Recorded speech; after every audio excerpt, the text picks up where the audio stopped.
Chhatra League, police, সরকার, আওয়ামী লীগ তাদের সুর এক হয়ে গেছে। তারা একই সুরে শিক্ষার্থীদেরকে কঠিন বার্তা দিচ্ছে। কেউ সরাসরি হুমকি দিচ্ছে, কেউ পরোক্ষভাবে হুমকি দিচ্ছে।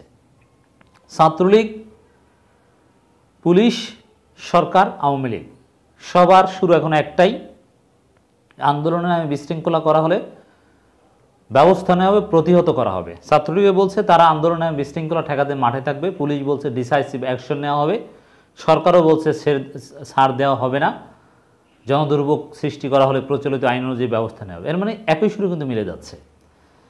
এখানে আমরা স্পষ্ট করে পাল্টা জবাব দিতে চাই, পাল্টা হুঁশিয়ারি দিতে চাই। ছাত্রলীগ, পুলিশ লীগ, আওয়ামী লীগ, যুবলীগ, তাঁতি লীগ, মৎস্যজীবী লীগ, অমুক লীগ, তমুক লীগ যাই বলুক না কেন, শিক্ষার্থীরা তাদের আন্দোলন করবেই, এসব কথায় কোনো কাজ হবে না। এরই সাথে আমরা প্রশ্ন রাখতে চাই, এই প্রশ্নটা বারবার আলোচনা করা দরকার আমাদের, যে পুলিশ আইনশৃঙ্খলা পরিস্থিতি স্বাভাবিক রাখার জন্য অনেক ক্ষেত্রে অনেক দাবি বা অনেক ইঙ্গিত দিতে পারে, যদিও জনগণের সাংবিধানিক অধিকারকে সংকুচিত করার মতো কোনো কথা পুলিশও বলতে পারে না, এই অধিকার পুলিশের নেই। নিরীহ নিরস্ত্র সাধারণ আন্দোলনরত জনগণের উপর লাঠিচার্জ করা কিংবা টিয়ারশেল মারার কোনো অধিকার নেই। হ্যাঁ, কেউ যদি প্রকৃত অর্থে ভাঙচুর করে, অগ্নিসংযোগ করে, তার বিরুদ্ধে ব্যবস্থা নেওয়া পুলিশের দায়িত্ব। কিন্তু ছাত্রলীগকে, তাদেরকে কে ডেকেছে? তারা পুলিশের দায়িত্ব, তারা মাঠে থাকবে, প্রতিহত করবে, এটা কেমন কথা? হ্যাঁ, প্রতিহতের কথা বললে পুলিশ বলতে পারে, কিন্তু ছাত্রলীগ কেন বলবে? এর মানে ছাত্রলীগ কি প্যারা পুলিশ? ছাত্রলীগ এই কথা বলে আইন লঙ্ঘন করেছে, আইন নিজের হাতে তুলে নেওয়া, এবং তারা নিজেরা এই পুলিশি ভূমিকায় অবতীর্ণ হওয়ার মতো কথাবার্তা বলছে। এভাবে ছাত্রলীগ ফেতনা সৃষ্টি করছে, বিশৃঙ্খলা সৃষ্টি করছে। শিক্ষার্থীদের আন্দোলনকে পুঁজি করে যদি কোনো অনাকাঙ্ক্ষিত ঘটনা ঘটানো হয় স্যাবোটাজ হিসেবে, তারপরে পুলিশের মাধ্যমে যদি ক্র্যাকডাউন চালানো হয়, তাহলে প্রথমত দায়ী থাকবে ছাত্রলীগ। কারণ ছাত্রলীগের মাধ্যমে এই কাজের ব্যাকগ্রাউন্ড সরকার তৈরি করতে পারে, পুলিশ যাতে হামলা করতে পারে সেই গ্রাউন্ডটা ছাত্রলীগের মাধ্যমে তৈরি করতে পারে। যদিও পুলিশের হামলা করতে এখন আর কোনো গ্রাউন্ড লাগে না, তারা মন চেয়েছে হামলা করে, স্বীকার করে এই স্বাধীন সার্বভৌম বাংলাদেশে যে দেশের মালিক জনগণ, সেই দেশের পুলিশ স্বীকার করে, কুমিল্লায় স্বীকার করেছে আমরা বাধা দিতে এসেছি, বাধা দিতে এসেছে, এবং বাধা যে দিয়েছে শিক্ষার্থীদের পক্ষ থেকে কোনো অগ্নিসংযোগ, ভাঙচুর, কোনো বিশৃঙ্খলা নয়, শান্তিপূর্ণ কর্মসূচিতে বাধা দিতে এসেছে। এ ধরনের একটা স্বীকারোক্তি মিলেছে বিভিন্ন গণমাধ্যমে। এইটা হচ্ছে অসাংবিধানিক কাজ। শিক্ষার্থীরা কিন্তু এই দাবিও করছে এখন যে কারা হামলা করেছে তাদের বিচার করতে হবে। আমরা বলতে চাই একদিন এই পুলিশ লীগের বিচার বাংলার মাটিতে হবে ইনশাআল্লাহ। দেখেন না এই বেনজির কি একেবারে বহাল তবিয়তে থাকতে পেরেছে? বেনজিরের জীবন পৃথিবী এখন কি একেবারে সংকুচিত হয়ে গিয়েছে না? এটা তো সরকারের নিজেদের কামড়াকামড়িতে বেনজির ধরা পড়েছে, কিন্তু এই যে মানবাধিকার লঙ্ঘন, আইন লঙ্ঘন, আজকে যে সব এসআই ভাইরা, আমাদের ছোট ভাই অনেক আছে এসআই চাকরি করে, অতি উৎসাহী হয়ে দেখি যে এরা লাঠি সোটা নিয়ে নেমে যায়। তোমাদের বস যারা ওসি সাহেবরা, এরা একদিন তোমাদের বিরুদ্ধে সাক্ষী দেবে। যেদিন জনগণের সরকার আসবে, যেদিন পুলিশের এই মানবাধিকার লঙ্ঘনের ঘটনাগুলো বিচার হতে শুরু হবে, তখন আদালতে ওসি সাহেবরা দায় মুক্তি পাওয়ার জন্যে এএসপিরা সিনিয়র কর্মকর্তারা তারা রাজ সাক্ষী দিবে। ইতিহাস এরকমই বলে, ইতিহাসে এরকম ঘটনা আছে।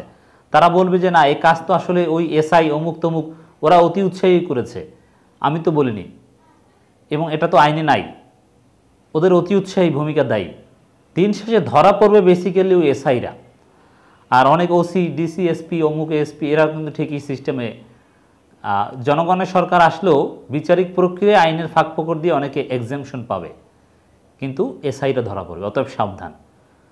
আপনি অতি উৎসাহী জনগণের উপর 2018 সালে যারাই শিক্ষার্থীদের উপর হামলা করেছে সবাই এখন অনুতপ্ত, ছাত্রলীগ থেকে শুরু করে সবাই অনুতপ্ত। তারা হতাশায় ভুগছে, কিচ্ছু করতে পারেনি। জনগণের অভিশাপে তাদের জীবন তামাতামা হয়ে যাবে, শান্তিতে থাকতে পারবে না, তাদের স্ত্রী অন্যের সাথে প্রেম করবে, তাদের সন্তানরা গাঁজা খাবে। অতএব এই কাজ করেন, এত সহজ না, একটু নীতিনৈতিকতা পজেস করার চেষ্টা করেন। দর্শক, কোটা আন্দোলনকারীদের আবারও হুঁশিয়ারি দিলেন ডিএমপি কমিশনার। এই হুঁশিয়ারি হয়তো আবার রবিবার থেকে কার্যকর হবে। আমরা একটু এর প্রতিবাদ জানাতে চাই এবং ছোট করে বিশ্লেষণ করতে চাই। কোটা সংস্কার আন্দোলনকারীদের আদালতের আদেশ মেনে চলার আহ্বান জানিয়েছেন ঢাকা মহানগর পুলিশের কমিশনার হাবিবুর রহমান। তবে আইনশৃঙ্খলা ভঙ্গজনিত কোনো কার্যক্রম চললে বরদাস্ত করা হবে না বলে হুঁশিয়ারি দিয়েছেন তিনি। দুইটা জবাব। এক, আদালতের আদেশ শিক্ষার্থীরা মানে, শিক্ষার্থীদের দাবি আদালতের আদেশে যেসব কথা বলা হয়েছে তার চাইতে ভিন্ন কিছু আছে। অতএব শিক্ষার্থীদের দাবি সংসদের কাছে, নির্বাহী বিভাগের কাছে আইন পাশ করে, এটা আদালতের সাথে সম্পৃক্ত নয়। অতএব আদালতের দাবি মানার কথা এখানে বলাটা অযৌক্তিক। এরপরে আইনশৃঙ্খলা ভঙ্গজনিত কোনো কার্যক্রম, হ্যাঁ এটা পুলিশের দায়িত্ব, কিন্তু ছাত্রলীগ কথা বলতে পারে না। শিক্ষার্থীরা এখন পর্যন্ত কোথাও আইনশৃঙ্খলা ভঙ্গ করেনি। আইনশৃঙ্খলা ভঙ্গ করা বলতে কি বোঝায়? আন্দোলন করা তো আইনশৃঙ্খলা ভঙ্গ করা না। আন্দোলন করা একটা অধিকার, এটা সাংবিধানিক অধিকার, সংবিধানে অধিকার দিয়েছে। এখন আইনশৃঙ্খলা ভঙ্গ করা কি? আইনশৃঙ্খলা ভঙ্গ করা হচ্ছে গাড়ি পোড়ানো, অগ্নিসংযোগ করা, ভাঙচুর করা, পেট্রোল বোমা মারা। এই কাজ করলে তখন ব্যবস্থা নেবেন, এই কাজ না করলে কোনো ব্যবস্থা নেওয়ার অধিকার নেই, তাহলে সেটা সংবিধান লঙ্ঘন হবে। এখন পর্যন্ত কোথাও শিক্ষার্থীদের উপর যত জায়গায় হামলা হয়েছে এখন পর্যন্ত কোথাও শিক্ষার্থীরা আইনশৃঙ্খলা লঙ্ঘন বলতে যা বোঝায় কোথাও করেনি। একেবারে অন্যায়ভাবে নিরীহ জনতার উপর পুলিশ হামলা করেছে। ডিএমপি কমিশনার বলেন, সরকারি চাকরিতে কোটা পদ্ধতি নিয়ে হাইকোর্টের রায়ের উপর 1 মাসের স্থিতি অবস্থা দিয়েছে সুপ্রিম কোর্টের আপিল বিভাগ। সরকারি চাকরিতে কোটা পদ্ধতির বিষয়টি আদালতের প্রতি সবার আস্থা রাখা, শ্রদ্ধা, সম্মান থাকা উচিত। এটা অপ্রাসঙ্গিক কথা বলছেন, এখানে আদালতের বিষয় নয়, এটা আদালতের জুরিসডিকশনও নয়। কোটা বাতিল করা, বৈষম্য রোধ করা এটা নির্বাহী বিভাগের দায়িত্ব, সংবিধান এই দায়িত্ব দিয়েছে নির্বাহী বিভাগকে, এটা আদালতের দায়িত্ব নয়। যাই হোক দর্শক, ছাত্রলীগ, পুলিশ এবং আওয়ামী লীগ সরকার একই সুরে কথা বলছে, যেটা রহস্যজনক। আসলে আমাদের পুলিশ কি স্বাধীন? হ্যাঁ, পুলিশ স্বরাষ্ট্র মন্ত্রণালয়ের অধীনে কাজ করবে, ইটস রাইট, কিন্তু তাদের কিছু নিজস্বতা আছে এবং পুলিশ রেগুলেশনস অ্যাক্ট থেকে শুরু করে এই সম্পর্কিত যত আইন আছে স্পষ্ট বলা হয়েছে যে সরকারের অধীনে কিংবা স্বরাষ্ট্র মন্ত্রণালয়ের অধীনে কাজ করলেও সরকার কোনো অবৈধ নির্দেশ মানতে তারা বাধ্য নয়। কিন্তু অবৈধ নির্দেশ, বেআইনি নির্দেশ সরকার তো মানছে, বরং সরকারের বা আওয়ামী লীগের সিদ্ধান্তের বাইরে পুলিশের সামান্যতম স্বকীয়তা নেই। আপনারা যদি এই শিক্ষার্থীদের ডিল করা বিষয়টা দেখেন, তারা মাঠে আন্দোলন করছে প্রায় কয়েক সপ্তাহ হয়ে গিয়েছে। তো সরকার যতদিন সফট ছিল পুলিশ ততদিন সফট। সরকার একটু হার্ড হয়েছে, পুলিশ হার্ড। আবার যদি সরকার একটু নরম সুর নেয়, পুলিশ আবার নরম সুর।